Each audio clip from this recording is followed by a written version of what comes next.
Hello and welcome to this week's edition of the X's and O's of Greg Cosell. I'm Doug Farrar of Touchdown Wire on the USA Today Sports Media Group, and the gentleman over there in the basketball hoodie. I know, Greg, you got Actually, it's a Nashville hoodie. Oh, Nashville hoodie. I know you got to watch some basketball lately. I've been watching basketball. It's the madness, Doug. It's March Madness. Yes. Well, you were a basketball guy in high school, weren't you? I was. Yeah. You were a shooting guard, power forward. What were you? I was kind of a shooting small forward. Okay. Kind of that. Yeah. The world needs those It's a too. long time ago, Doug. Yeah. Long time ago. I forget, Yeah, we don't want to get into that. Since we're talking ball today, by the way, we did the Washington with Bo Nix, Oregon quarterback last week. Great response to that. Everyone seemed really happy with it, as we were. So thank you all for your kind comments. We hope to do some more of that, and we'll just leave it at that for now. But this week, Greg, we're going to talk about your favorite guys in the 2024 NFL Draft. Well, some of them. We're not every. I don't want people to think it's just these guys. Sure. Yeah. And some of them are rated. I don't know. I don't want to say underrated, but maybe not as visible as others.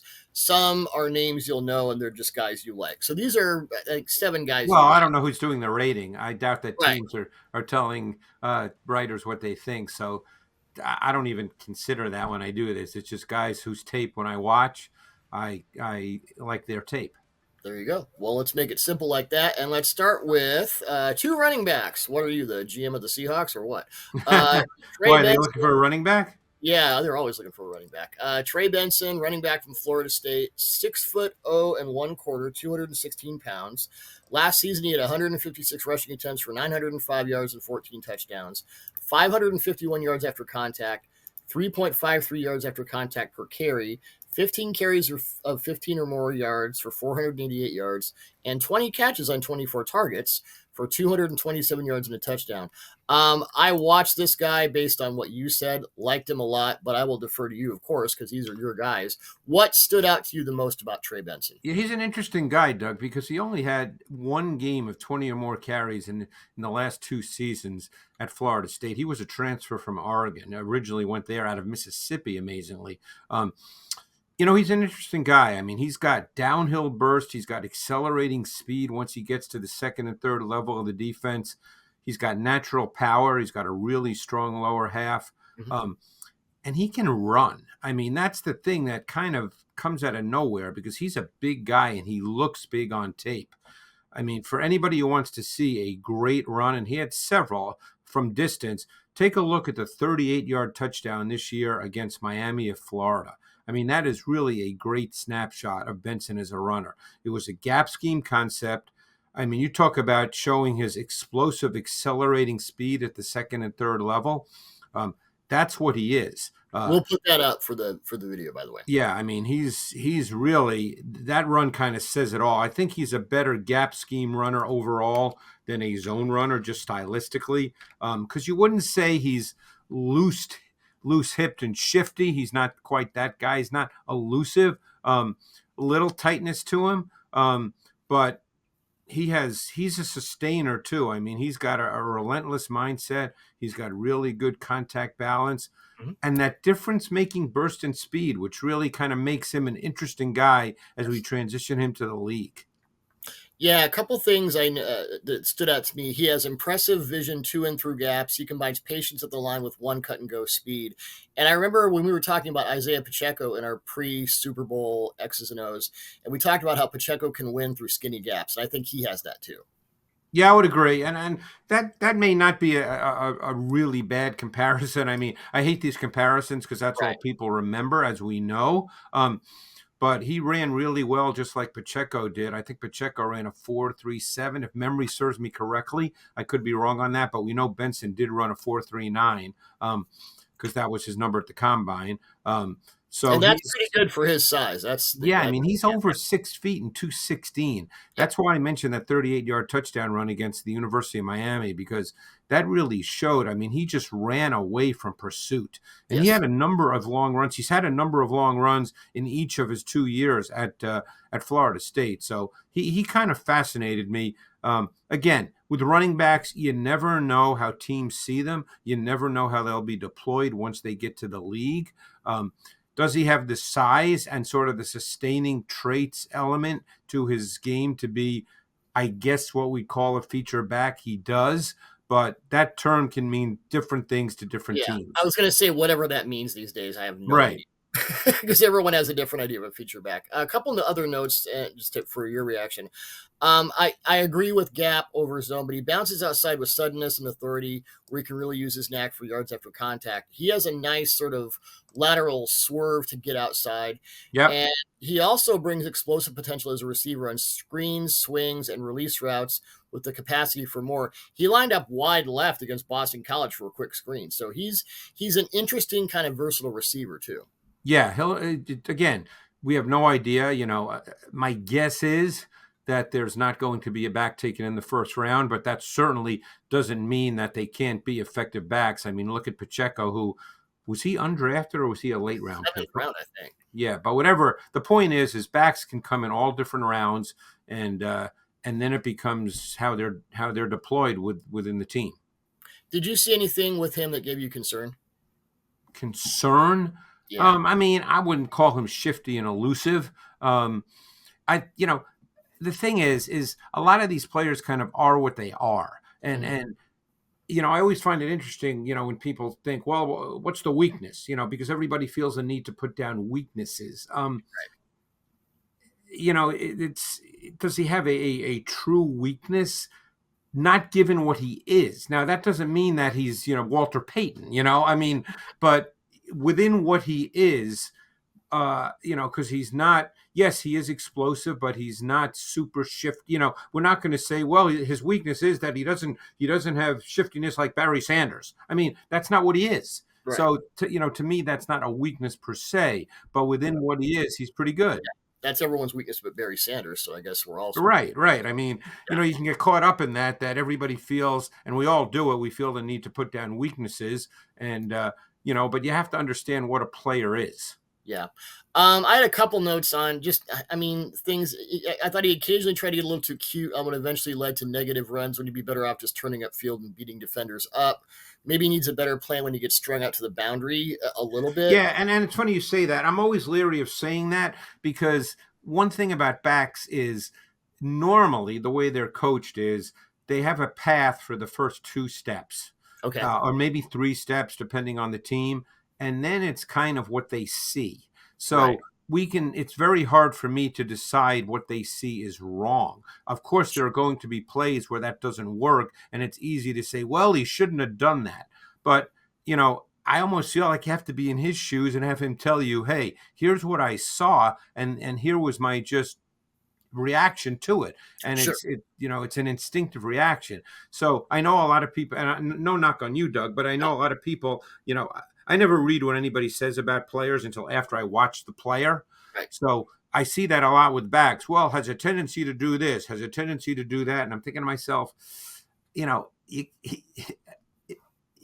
not seeing what he's seeing. You're seeing it after the fact.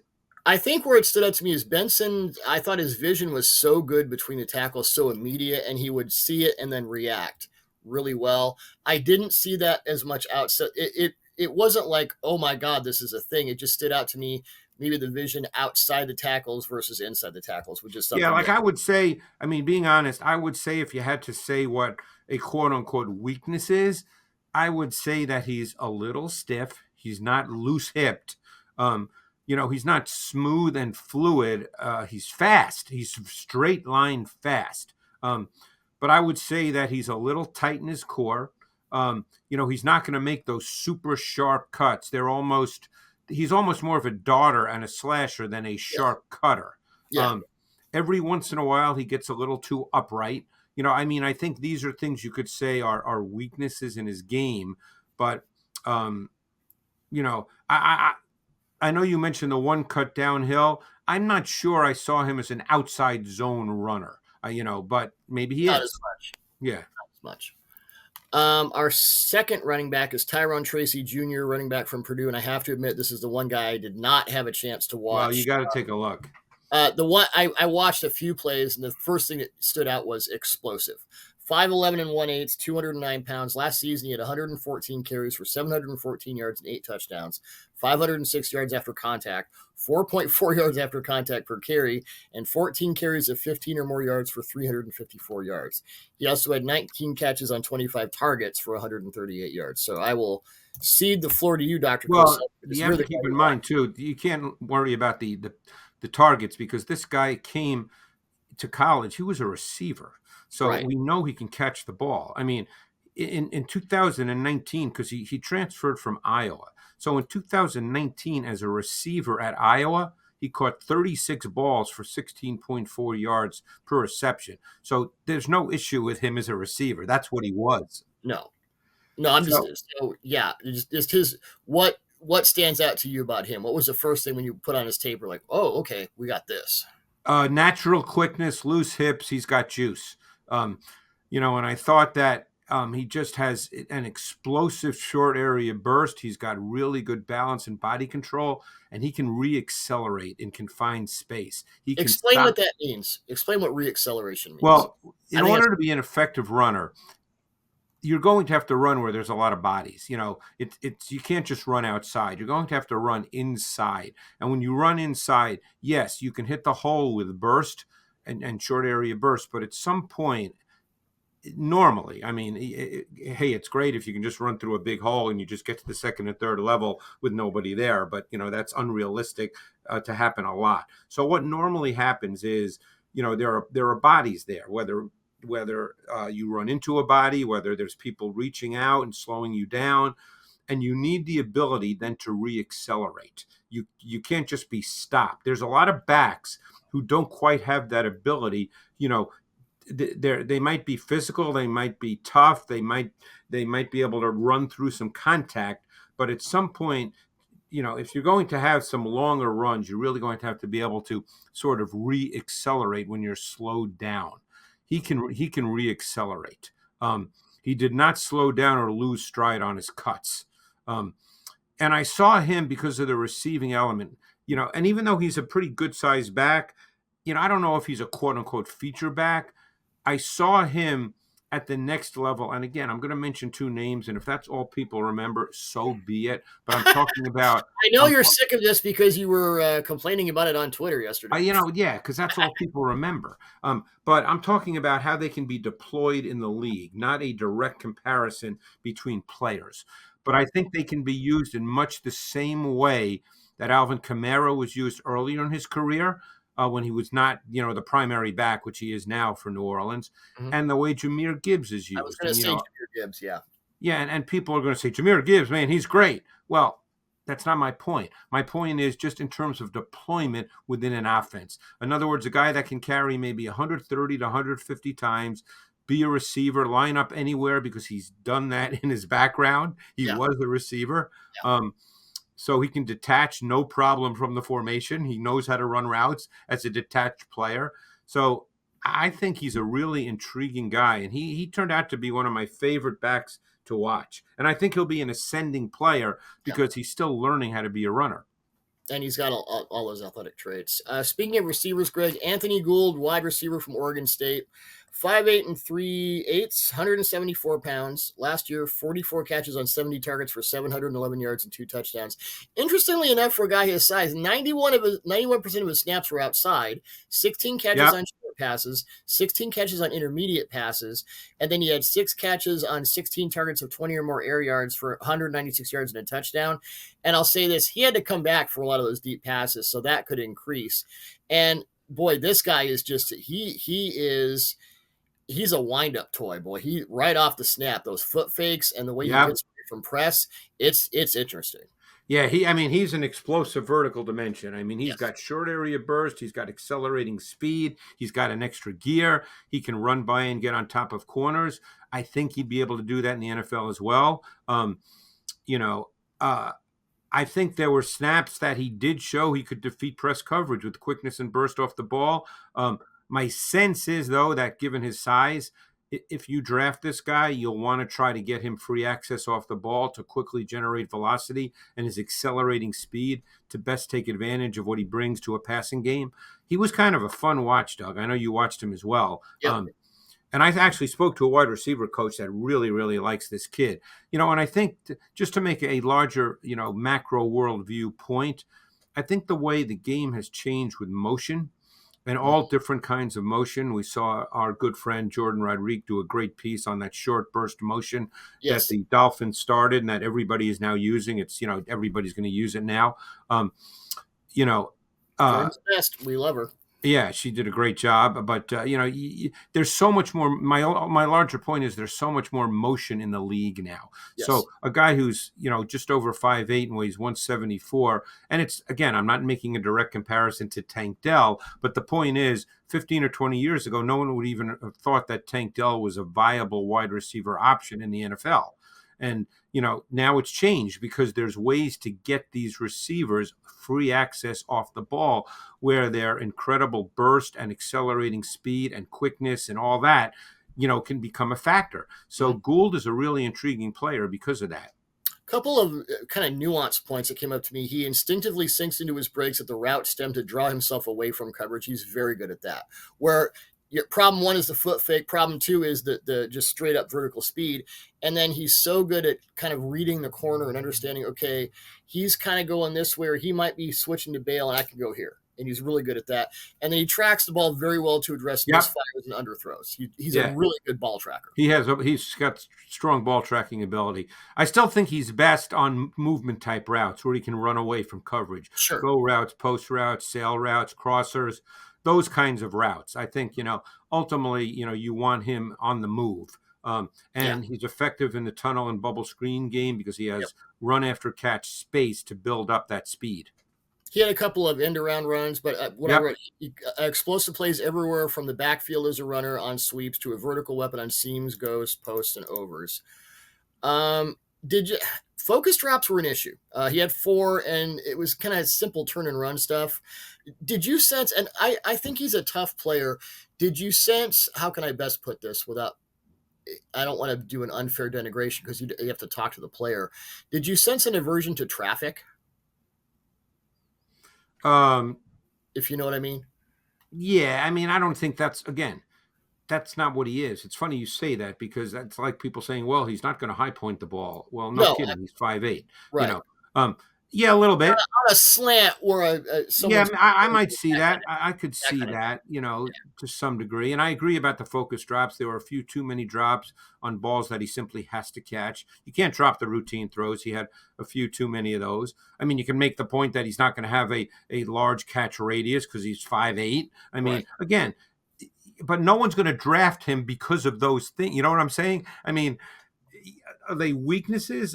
Not really. They're just what he is he's 5'8" and 3/8 and 174 pounds. No one is going to jump up on the table and say, hey, let's draft this guy as our boundary X, man. He's going to make a ton of back shoulder catches and high point the ball. No one's going to say that.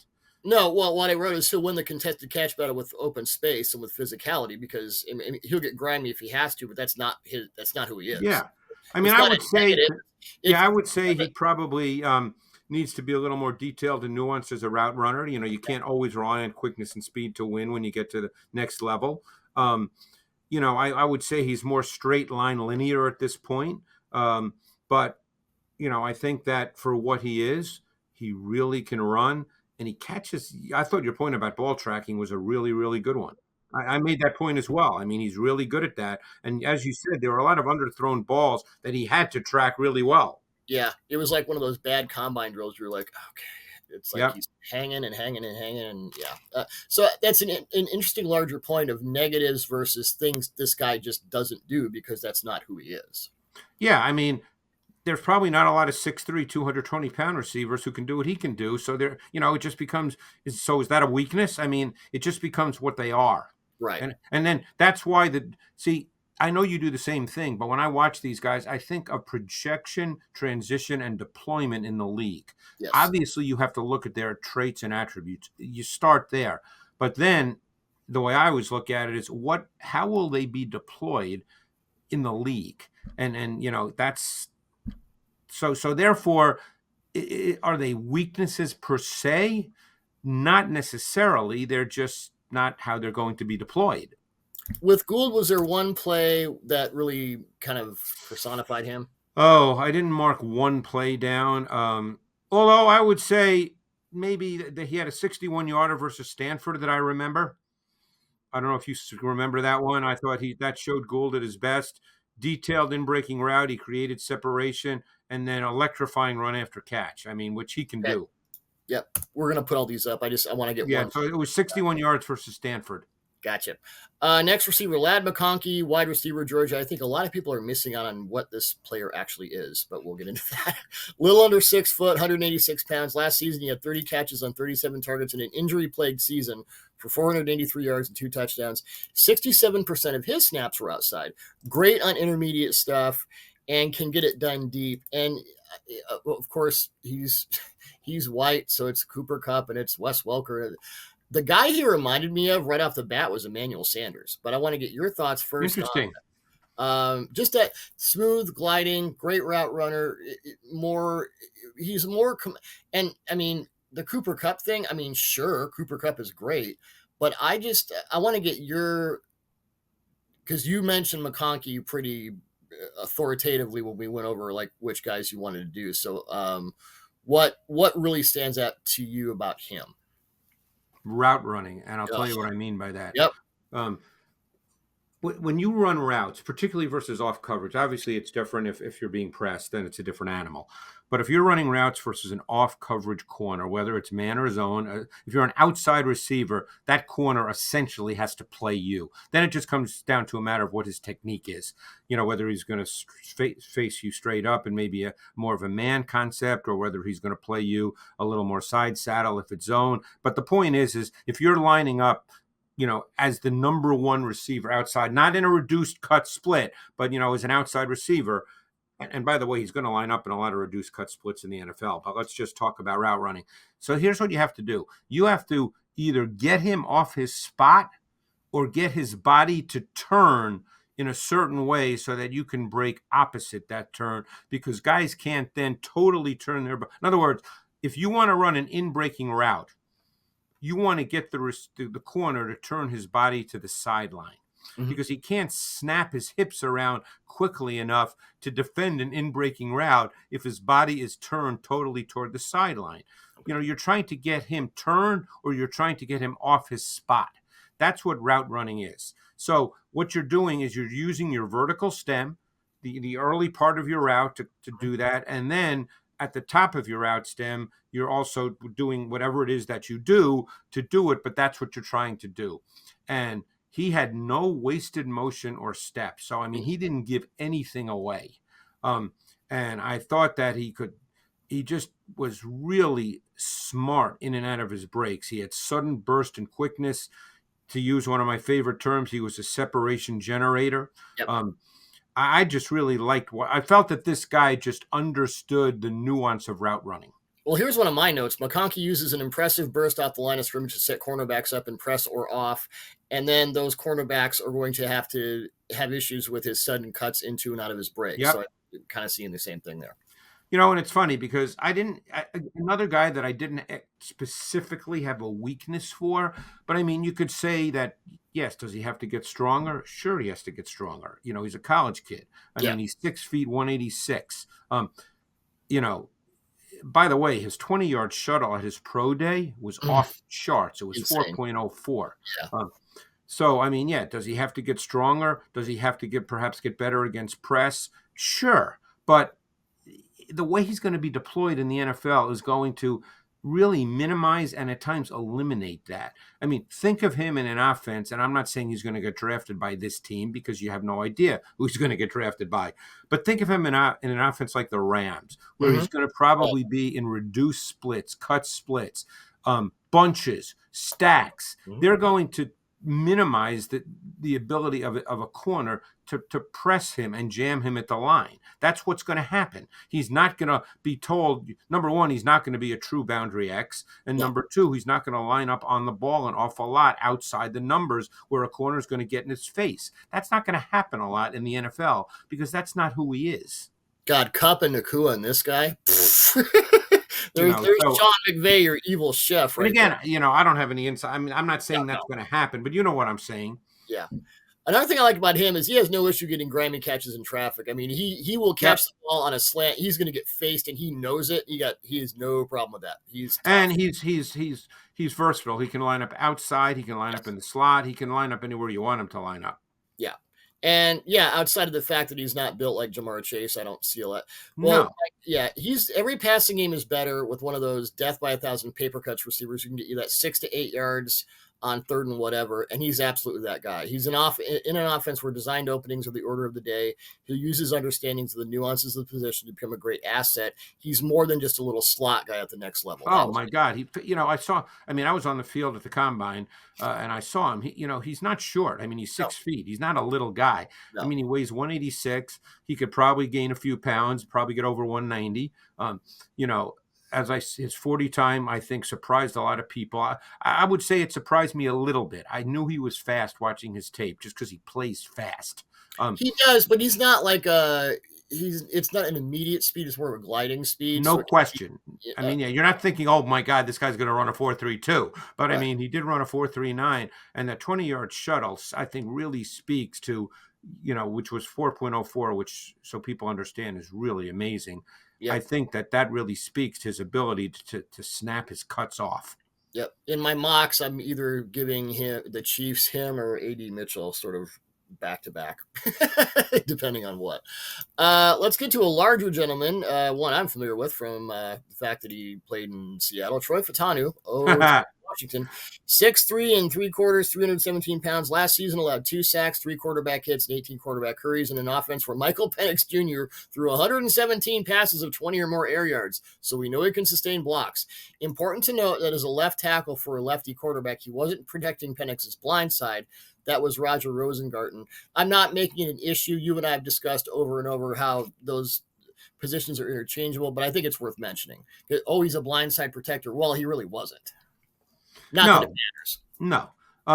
This guy was a fun watch, Doug. I mean, this guy is you rarely describe tackles this way, but this guy was like a twitched up, sudden, explosive mover. I mean, and I love the way he used his hands. He had an understanding that using your hands is really, really important. And I love the way the guy tried to.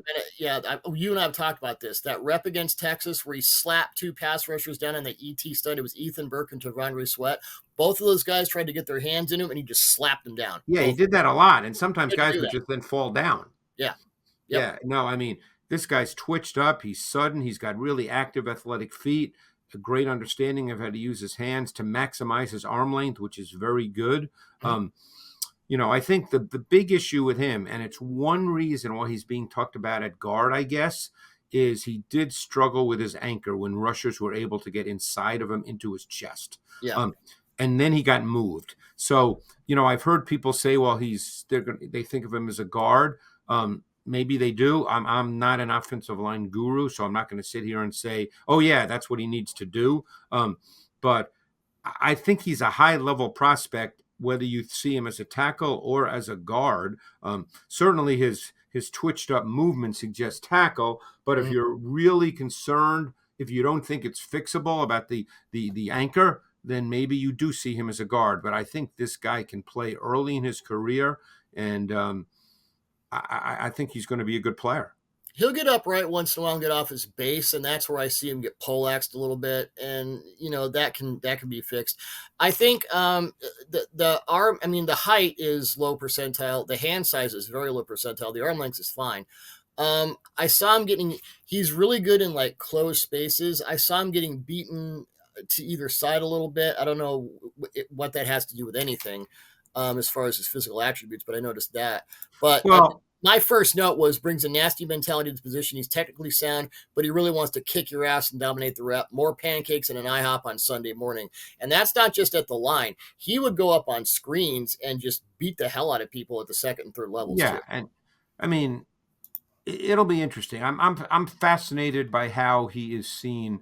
And I'll get a better idea because I'm going to be talking to some O-line coaches in the next week or so. I'll get an idea of how they see him because I'm curious myself. Because, like I said, I can't sit here and say, man, I'm an expert on O-line and where a guy should play.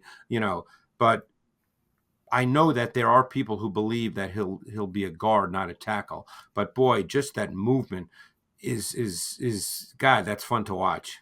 The movement's fun. The demeanor is fun. Yeah. He plays with a defensive mindset. He Yep. plays with the defensive tackles. High level competitiveness. He's fun. He's an OT who thinks like a DT. And I've told the story before. Walter Jones telling me years ago, pass pro isn't passive. I want guys to get their hands out more. It's what I tell everyone I talk to. Get your hands out more. Attack.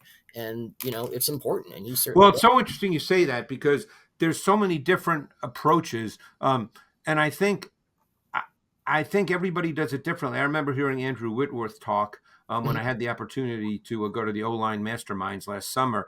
And Whitworth said something that really struck me that I've never forgotten. And again, it's very individual based. You have to understand as a player your strengths, what you might perceive as your weaknesses, and how then you have to maximize what you do well and minimize what when you play sports, you all know that you can't do certain things. Okay. So Woodward said something I've never forgotten. He said, don't forget, they've got to get through you. You don't have to run to them. They've got to get through you. So, I think, that might have fit the way Andrew Whitworth played. It might not be the way someone else sees it. But it's fascinating, to hear different guys with different skill sets talk about how they go about doing their job. Oh, sure. And Whitworth was so smart. And Walter had this thing where he just put his hand out and you'd explode. It was like a kung fu movie. Just ridiculous. Our next guy, Latu, edge, UCLA. We all like him. 6'4 3/4, 259 pounds. Last season, he had 15 sacks, 11 quarterback hits, 36 quarterback hurries, 26 solo tackles, 33 stops. The stat I love with Latu, in coverage through his UCLA career, he allowed 8 catches on 10 targets for 62 yards, 30 yards after the catch, no touchdowns, 2 interceptions, and an opponent passer rating of 52.9. He can also, with all that other stuff we're going to talk about, he can drop into curl flat. He's a versatile athlete. Yeah, although I don't think you're drafting him for that reason. Oh, I would totally. I just moved him to safety. There you go. I turned him into Julian Peterson. How about that? The problem with him is going to be the medicals, because I spoke to someone who said that it wouldn't surprise him at all if 18 to 20 teams took him off their draft board. Now, again, we don't know that. Right. This guy was actually my personal favorite stylistically of the edge rushers. Now. There's other really good ones, and, I don't rank guys. The way this guy played, this guy has tremendous explosiveness. He's got advanced and refined hand usage. He's got a lot of tools in his toolbox for a college player. You don't see that very often. Right. And he can bend the edge. This guy can do motorcycle lean. Yes, he can. He's got body flexibility. He can flatten his rush path. While at the same time accelerating off his inside leg to close with burst and speed to the quarterback. He's got a big-time motor. He's competitive. But the thing that really stood out was all the tools in the toolbox. You just don't see that. We talk about having a pass rush plan. This guy has the whole book. And that's rare in college. Exceedingly rare. I agree. Plus he's 6'5" and he's 260. So you're not talking about a 6'1", guy. This guy, his arm length isn't great for 6'5", but he's a long body. Yeah. Primarily an edge defender, but can disrupt at nose, shade, and 3-tech in a stand-up or 3-point position. Just a few notes from me. Crosses the faces of blockers and jumps gaps with incredible quickness to drive to the pocket. It's one of his fastballs. Speed to and through the pocket is just nightmarish. Impressive speed of power from the edge. You had better do more than just chip him. Swipe move is a pure killer. Brings a lot of strength in his hands.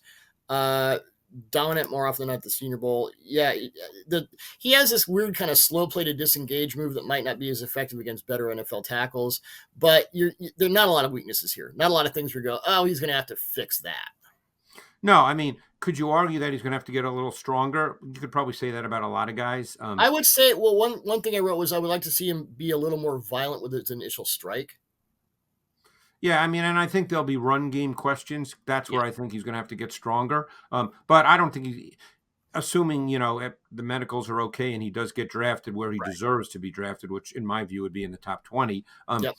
I don't think he'd be a full-time player, 3-down player to start his career. I think he'd be a sub-defense player that rushes both off the edge and gets moved around. So the run game element is something that he could learn over time. I don't think that would be the number one thing.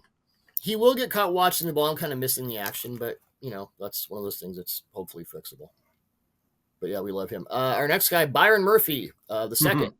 Defensive lineman, Texas, because they move them all around. 6'0" and 1/2, 297 pounds, and I'm the president of the Small Defensive Tackles fan club from John Randall to Aaron Donald. Last season, he had 6 sacks, 3 quarterback hits, and 36 quarterback hurries, 15 solo tackles, 23 stops. I like him, Greg. I know you love him, so I'm just going to give you the floor. Yeah, I mean, he's another guy that, is a fun watch because this guy, for his size, and again, there's a lot of these smaller, one gap defensive tackles, now that are coming along now. This guy is twitchy. This guy is sudden. He's almost freaky in his athleticism. I mean, he has almost startling movement traits. I mean, he shoots gaps like a running back. Yeah, I mean, this guy plays low to the ground. He maximizes his power and explosion, making it a real challenge for interior alignment to control him. I mean, this guy is just really, really hard to block. And he's really strong because he's so low to the ground. So he stalemates and defeats double teams with great leverage. As I said, he's so low to the ground. He rarely gets displaced out of his gap. And he made tackles when he defeated these double teams.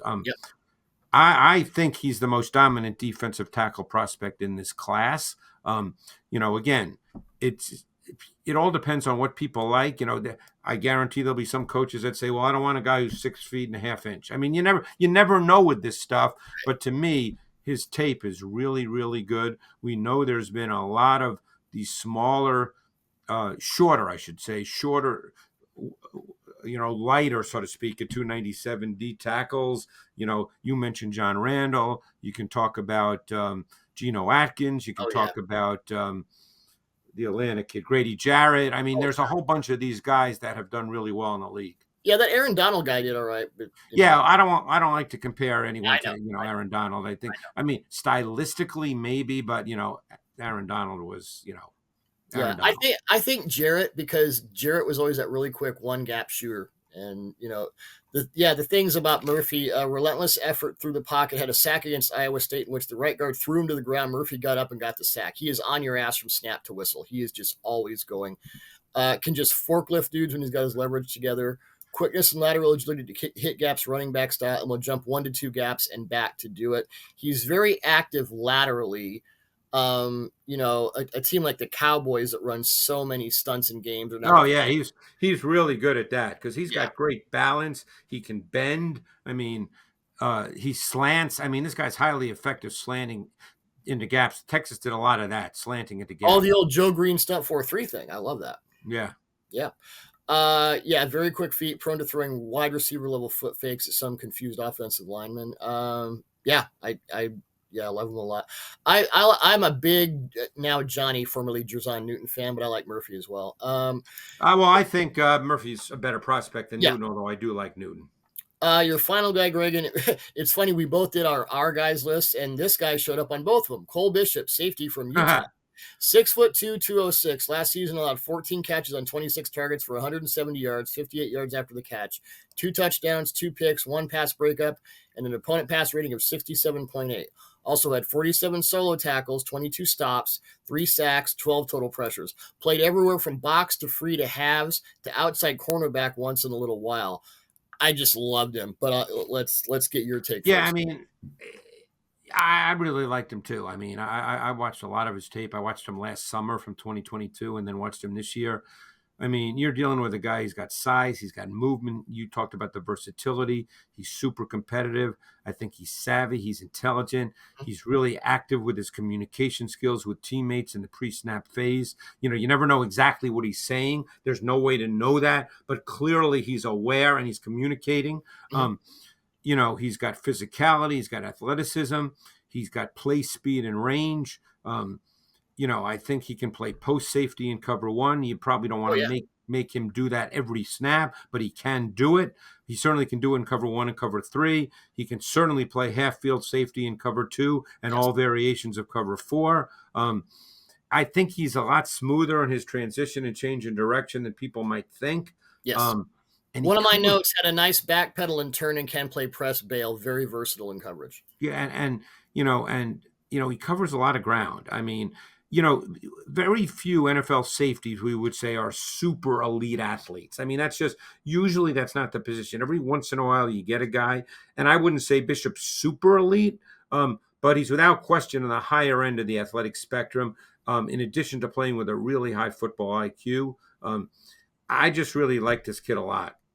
It's interesting. His arm length is third percentile, which is really small for a 6'2" safety, really short. But hand size is 89th percentile. So, and his 10-yard split was 152, 40-yard dash is 445. Vertical was, off the charts. So, I mean, I think people might have been surprised. I don't know if they were or not, but I think his 40 time probably surprised some people.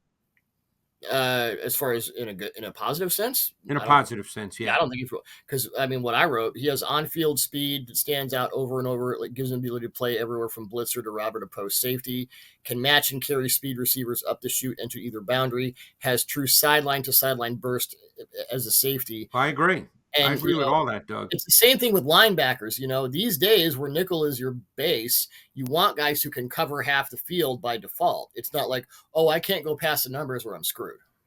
And how many defenses now start with a quarter structure? It doesn't mean they play quarters when the ball's snapped, but they start with a quarter structure. That's become very common in the league. Yep. He has a wherewithal to come down hard from the second and third levels to erase screens and other short passes. I think another on-field speed can be a blessing and a curse. He's eager to get to the receiver. He can be waylaid by backfield action and route concepts. Sometimes he's a little out of control, but for a safety, I kind of don't mind that. And he did match up to tight ends man to man. He had an interception versus Oregon State doing that. He's a good blitzer. I mean, he had a sack versus Florida where he just beat the running back. I mean, he did everything that you really ask a safety to do. Yep. So this sort of coiled spring where once in a while he might I like safeties like that. I like safeties who are a little off kilter. But I don't view any of that. Earl Thomas for so long. I don't know. Yeah, I don't view that as a problem. No. I mean, some might look at the arm length. You know how that goes. Some might have a rule. Well, under 30 inches, we're not going to draft. Teams have those kinds of rules. Critical factors as they call them, right. And there might be teams that have that.